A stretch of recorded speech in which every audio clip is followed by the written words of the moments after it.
আজ আপনাদের মাঝে নিয়ে এসেছি দাগি সিনেমার এক্সপ্লেন্ড। তাই ইন্ট্রো আজ একটু ভিন্নভাবে উপস্থাপন করব।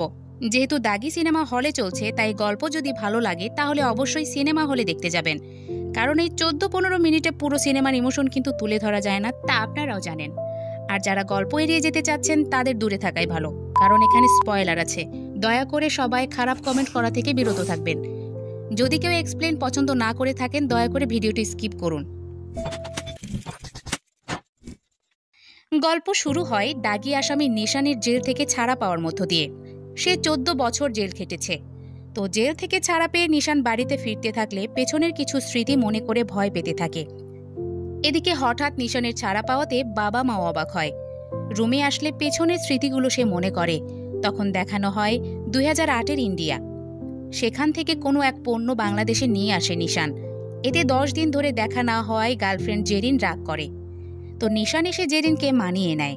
এরপর তারা প্রেম করতে গিয়ে ধরা খায়, তাই জেরিন বিয়ে করতে বলে। তো প্রায় ইন্ডিয়া যায় নিশান। এতে বারবার তাকে খুঁজে পায় না জেরিন। ওদিকে নিশান কাজ করে না বলে বাবাও তার উপর রাগ দেখায়। নিশান জানায় ব্যবসা করব। এর মধ্যে জেরিন নিশানের বাড়িতে আসে আর জানায় বিয়ে ঠিক করছে বাড়ি থেকে। এক ডেটও জানায় আর বলে এই ডেটে যেন তার বাবাকে বিয়ের প্রস্তাব দেয়। এরপরেই আবার ইন্ডিয়া যায় নিশান। জেরিন তাকে খুঁজতে বন্ধু বাবুর কাছে যায়। বাবু জানায় আগরতলা গেছে। তো জেরিন নিশানের বাবার কাছে যায় নিশানকে খুঁজতে। বাবা জানায় ওই বিয়ের মানুষ না, তাই অন্য কাউকেই বিয়ে করো। এরপর ইন্ডিয়া আসলে জানা যায় সে মাদক চোরা কারবার করে। তো এবার চোরা কারবারি করতে গিয়ে বর্ডারে অল্পের জন্য বেঁচে যায় নিশান, কিন্তু তার সাথের একজন গুলি খায় আর তাকে হাসপাতালে ভর্তি করানো হয়। নিশান দেশে ফিরে জেরিনকে খোঁজে। তাই তার বন্ধু বাবুর কাছে আসলে বাবু জানায় জেরিনের বিয়ে ঠিক হয়ে গেছে। তাই দৌড়ে জেরিনের কাছে আসে নিশান আর তাকে ইমোশনালি ব্ল্যাকমেইল করে। তখন জেরিনের হাজব্যান্ড সোহাগ বলে এই তাহলে নিশান যার কথা তুমি বলেছিলে, কিন্তু সে তো তোমার সাথে টাইম পাস করেনি, সত্যিকারের ভালোবেসেছে। জেরিন জানায় এইটা ইগো থেকে সব বলেছে, কালকে এটা ভুলে যাবে। তখন নিশান ফোন দিলে সোহাগ বলে ভুল করে আসছি তোমাদের জীবনে, তাই এটা শেষ করা উচিত। এরপর জেরিন সোহাগকে নিয়ে নিশানের কাছে আসে সবকিছু খোলাসা করতে। নিশান কথা বলার জন্য 5 মিনিট চাইলে জেরিন দিতে চায় না। সোহাগ কথা বলার অনুমতি দেয়। নিশান আবারও জেরিনকে ইমোশনালি ব্ল্যাকমেল করে আর পায়ে পড়ে বিয়েটা ভাঙার জন্য। এরপর জোর করে রেপ করে তাকে। সোহাগ এসে মারতে থাকলে সোহাগকে ধাক্কা মারে আর সে ছাদ থেকে পড়ে গিয়ে মারা যায়। তখন নিশানকে পুলিশ ধরে। সোহাগের মা জেরিন আদালতে তার বিপক্ষে বক্তব্য দেয়। সবাই নিশানের ফাঁসি চায়। এলাকার লোকজনও নিশানের বাড়ি পুড়িয়ে দেয়। এতে তার দাদি আগুনে মারা যায়। এই জায়গায় শেষ হয় ফ্ল্যাশব্যাক। প্রেজেন্টেতে নিশান বন্ধু বাবুর কাছে আসে আর জেলখানায় কিভাবে সে বদলে গিয়েছে সেটা তাকে বলে আর জানায় এই 14 বছর শুধু দোয়া করেছি সবাই যেন আমাকে মাফ করে আর সব আগের মতো হয়ে যায়। এরপর বাবুর কাছে জেরিনের খোঁজ নেয়। নিশান জেল খেটে বাড়ি আসলে কমিশনার তার বাবাকে ফোন করে বলে নিশানকে এলাকা ছেড়ে যেতে হবে।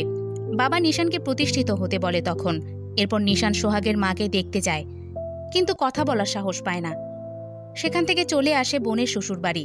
সেখানে গেলে বোনের হাজবেন্ডের কাছে হেনস্থা হয়। এরপর বোনকে শাসালে তা দেখে নিশান, তাই সেখান থেকে দ্রুত চলে যায়। এরপর নিশানের বাবা নিশানের জন্য পাত্রী ঠিক করে, কিন্তু মেয়েটা কথা বলতে পারে না। তো নিশান লিখনের সামনে বলে আমি মার্ডার কেসের আসামি, 14 বছর জেল খেটেছি, তাই পচা শামুকে পা কাটবেন না। তো নিশান একটা সুপার শপে কাজ পেলে মেয়ে বারবার আসে নিশানের কাছে আর এসে ফটো টেক্সটের মাধ্যমে জানায় আমি আপনার সব অতীত জানি। আমার অন্যত্রে বিয়ে হয়েছিল, সে টাকা নিয়ে পালিয়ে গেছে, তাই পচা শামুক ভয় করি না। এরপর তারা অনেক ঘোরাফেরা করে। এরপরেই নিশানের চোরা কারবারের মালিক ফোন করে আর ওকে কাজে ফিরতে বলে। নিশান জানায় আমি এভাবেই ভালো আছি, আর এসব কাজ করব না। সেদিন কাজে আসলে সুপার শপের চাকরিও চলে যায় নিশানের, কারণ তার জেল থেকে ছাড়া পাওয়ার ভিডিও ভাইরাল হয় সোহাগের মায়ের এক ভিডিওতে। তো সেখানে ওই মেয়েটা আসলে তাকে তাড়িয়ে দেয় নিশান। এরপর আসে সোহাগের মায়ের কাছে। সোহাগের মা অনেক রাগ দেখায় নিশানকে নিয়ে, এমনকি মারতেও আসে। তখন নিশানকে সবাই বাইরে নিয়ে যায়। বাইরে কান্না করতে থাকে সে। রাতে বোনের বাসায় গেলে সেখানে গিয়ে দেখে বোনকে তার হাজবেন্ড মেরেছে, তাও আবার তার জন্য। তাই সেখান থেকে বাড়ি ফিরতে দেখে রাস্তায় সবাই তার জন্য ফাঁসির জন্য মিছিল করছে। বাড়ি আসলে তার বাবাও তাকে চড় মারে। সেখানে কমিশনারও আসে। তখন নিশানের বাবা জিজ্ঞেস করে কেন সোহাগের মায়ের কাছে গিয়েছিলে। নিশান জানায় মাফ চাইতে। তখন কমিশনার বলে ওঠে সবাই বলছে তুই মারতে গিয়েছিলি। এরপর সবাই তাকে অন্যত্র চলে যেতে বলে। নিশানও যেতে চায়। এরপর বাবাও বলে তুই রাজশাহী যা আর লিখনকে বিয়ে কর, শান্তিতে থাক। তো নিশান রাজশাহী আসলে লিখন আসে তার কাছে। সেই সময় নিশান দূর থেকে দেখতে পায় জেরিনকে, আর অবাক হয়ে যায় সে। তাই বাবুকে ফোন দেয় আর জানায় রাজশাহীতে জেরিন আছে, সাথে একটা বাচ্চাকে দেখলাম। বাবু শুধু লিখনকে নিয়েই চিন্তা করতে বলে, কিন্তু নিশানের মন তো শুধু জেরিনের দিকে। তাই লিখনের বাড়ি না ঢুকে খুঁজতে থাকে জেরিনকে। কিন্তু কয়েকজন লোক এসে তুলে নিয়ে যায় নিশানকে। গাড়িতে জ্ঞান ফিরলে দেখে তার আগের ব্যবসায়ী পার্টনার রবি তাকে ধরে নিয়ে এসেছে। এরপর তার বাড়িতে নিয়ে আসলে জেরিনের সাথে থাকা মেয়েকে দেখে আর অবাক হয় নিশান। রবি জানায় ওইটা আমার সৎ মেয়ে, আমারও ছেলে আছে। তখন নিশান জেরিনকে আসতে দেখে আর বুঝে ফেলে রবি তাকে বিয়ে করেছে। তো তার আগের কাজের মালিক রঞ্জিত নিশানকে ফোন দেয় আর বলে রবি বেইমানি করছে, তুই শুধু আমার হয়ে কাজ করবি, তাই রবির সাথে সব সময় লেগে থেকে আমাকে সব ডিটেইলস জানাবে। তো নিশান লিখনকে বিদায় দিয়ে কাজের জন্য রবির কাছে যায়, আর সেখানে নিশানের ভয়েস শুনে দৌড়ে আসে জেরিন। রবি তখন পরিচয় করিয়ে দেয় ওই আমার ওয়াইফ। এরপর জেরিন নিশানকে চলে যেতে বলে। তখন নিশান জিজ্ঞেস করে কৌশলী কি আমার মেয়ে? কৌশলী হচ্ছে ওই মেয়ের নাম।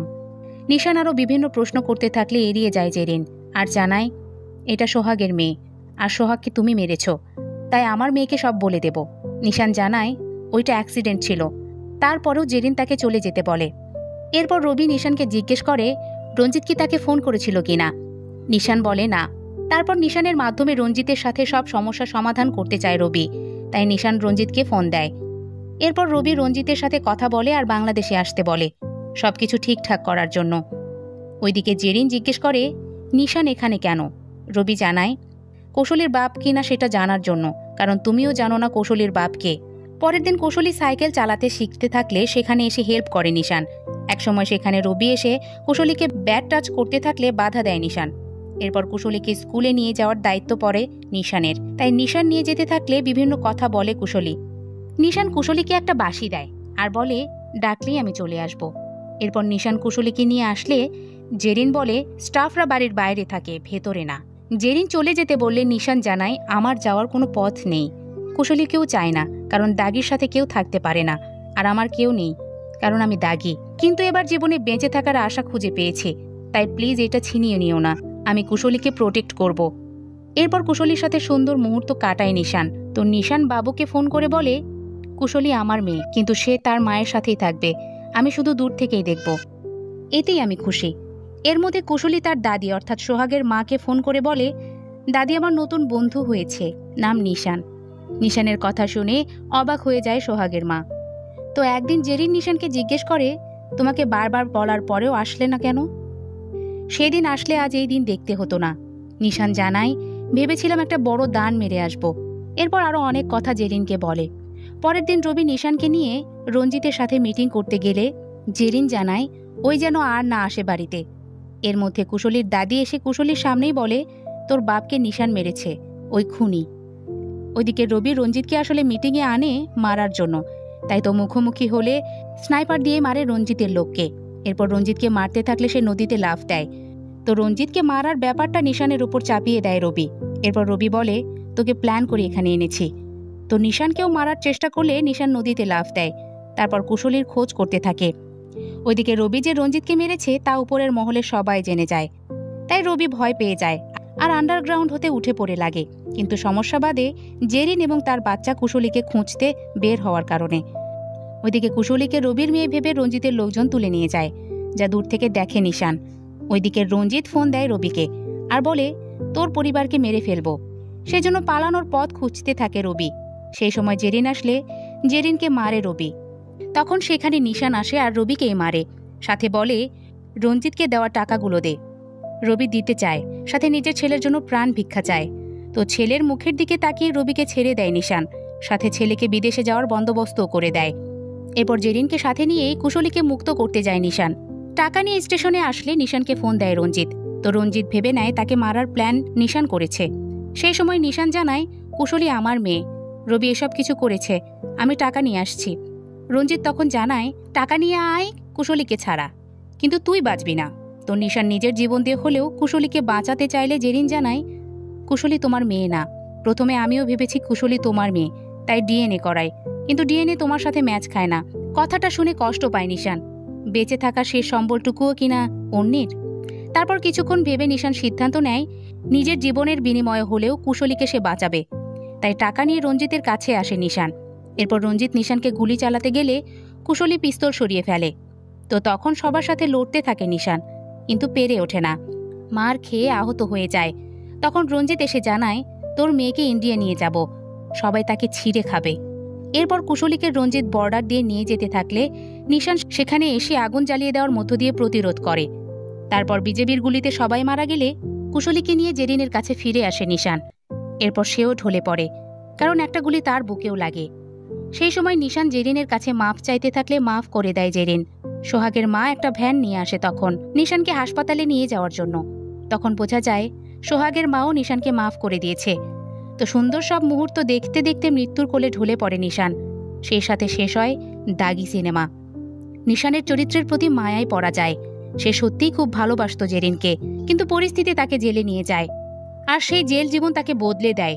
তো যেই সুন্দর এক জীবন খুঁজে পেল, তখন আবার তাকে হারিয়ে যেতে হলো। এটাই বোধহয় ছিল তার নিয়তি। দাগি সিনেমার এক্সপ্লেন আপনাদের কেমন লাগলো জানাতে পারেন কমেন্ট বক্সে। এতক্ষণ ফিল্মি বিটসের সাথে থাকার জন্য ধন্যবাদ।